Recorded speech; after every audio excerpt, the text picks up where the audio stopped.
Walillahil masyriqi wal maghrib fa aina matwalu fasama wajhullah. Allah meliputi timur dan barat, kemanapun kau memalingkan wajahmu, di situ kau akan dapati Allah. Itu harus dipraktekkan. Ketika kita sholat, takbir, Allahu Akbar, kita tekun menyembah Allah yang ada pada diri kita. Tapi setelah selesai sholat, kemudian kita menyakiti orang lain, itu artinya kita tidak tekun menyembah Allah yang ada pada diri orang lain. Berarti kita belum bisa mempraktekkan bahwa Allah meliputi langit dan bumi, meliputi orang lain. Dia baru bisa mempraktekkan Allah meliputi dirinya sendiri. Ketekunan kita untuk menyembah Allah yang ada pada diri kita, itu harus diikuti dengan ketekunan menyembah Allah yang ada pada diri orang lain. Kalau semua orang sadar bahwa Allah meliputi dirinya dan meliputi orang lain, kesadaran inilah yang akan membangun cinta kasih. Kesadaran inilah yang akan membangun kasih sayang yang luar biasa, di mana kita tidak akan pernah berani mencemooh, menggunjing, merendahkan, menghina, apalagi melakukan tindakan-tindakan yang tidak terpuji, yang menyebabkan Allah menjadi tidak terlihat kemuliaannya pada diri kita. Ini persoalan penting yang harus saya bicarakan di sini, karena ini adalah menyangkut dampak dari pengajian Ma'rifatullah. Jadi Ma'rifatullah itu sebetulnya ya bukan sekedar kita menyaksikan nurnya, tapi kita pun harus tekun untuk menyembah Dia yang ada pada diri orang lain, bahkan pada tumbuhan, bahkan pada binatang, bahkan pada alam semesta ini. Sehingga kita tidak akan pernah berani melakukan tindakan-tindakan yang jahat pada semesta ini. Semua yang kita rasakan sekarang di Jakarta, di Indonesia, itu sebetulnya karena kita tidak tahu Tuhan yang ada pada diri kita, juga tidak ada tahu Tuhan yang ada pada diri orang lain. Sedikit sekali orang yang baru tahu menyembah Tuhan pada dirinya, tapi juga tidak tahu bagaimana menyembah Tuhan pada diri orang lain. Sehingga setelah kita menyembah Tuhan, tekun memejamkan mata, kemudian menyaksikan Tuhan pada diri kita, tapi kita tidak sukses untuk melihat Tuhan pada diri orang lain. Disitulah terjadi ya tindakan sewenang-wenang, karena kita tidak menyadari sepenuhnya itu. Inni Rabbi wa Rabbukum. Sesungguhnya Tuhanku ada pada diriku, juga ada pada dirimu. Jadi artinya pemahaman ini harus diimplementasikan dalam bahasa hidup sebagai perwujudan cinta kasih. Mungkin doa-doa kita pun harus diekspansi. Bukan sekedar mendoakan orang yang seagama.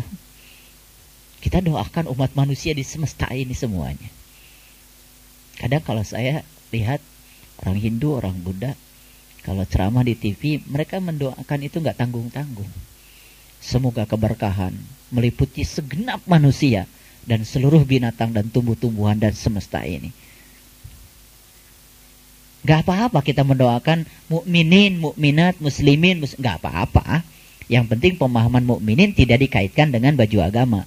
Karena orang beriman bisa siapa saja. Ya, pakai baju apa saja, yang penting sudah terbuka penglihatan kalbunya kepada Allah.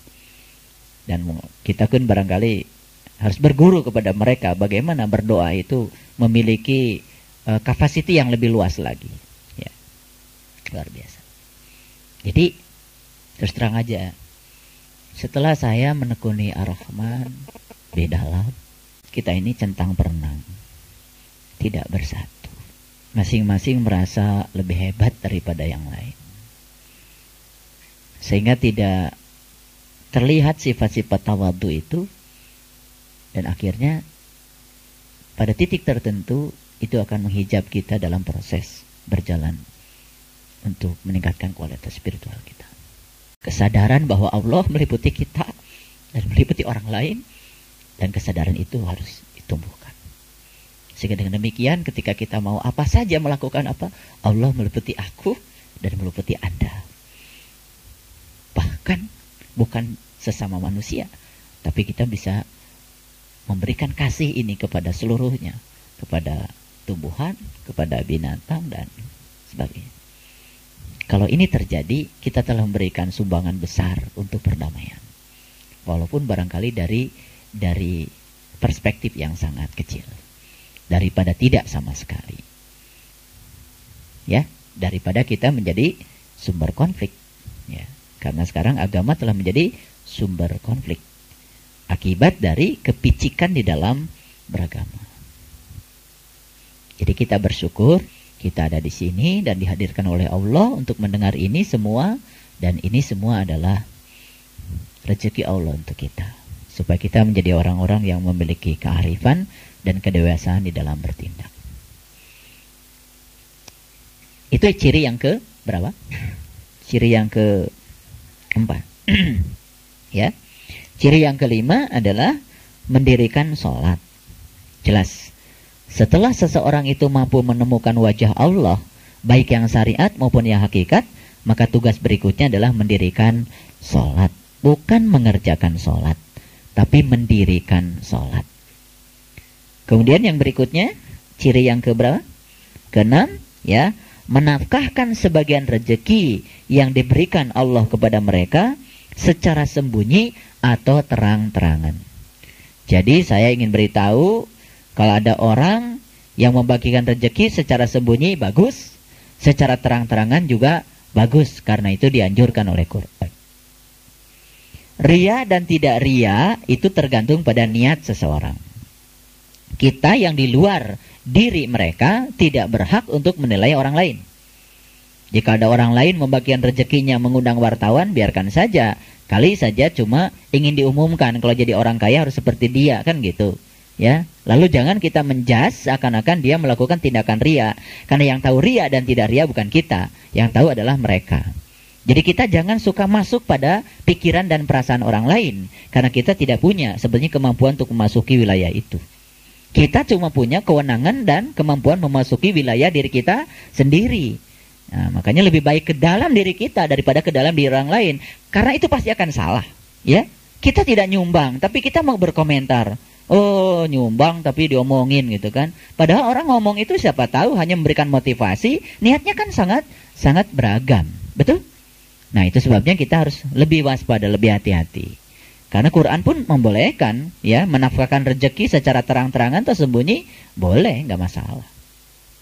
Tapi tentu saja rezeki yang dimaksud di sini bukan sekedar rezeki lahir, lebih-lebih adalah rezeki batin. Nanti saya akan bicara itu, ya. Kemudian yang keberapa? Yang ketujuh, ya, melawan kejahatan dengan kebaikan. Ini sebetulnya puncaknya ulul albab.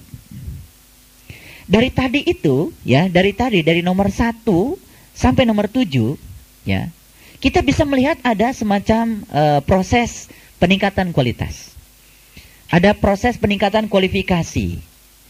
Jadi kalau orang itu punya komitmen dari sejak awal, janji pada dirinya, janji kepada Allahnya, ya.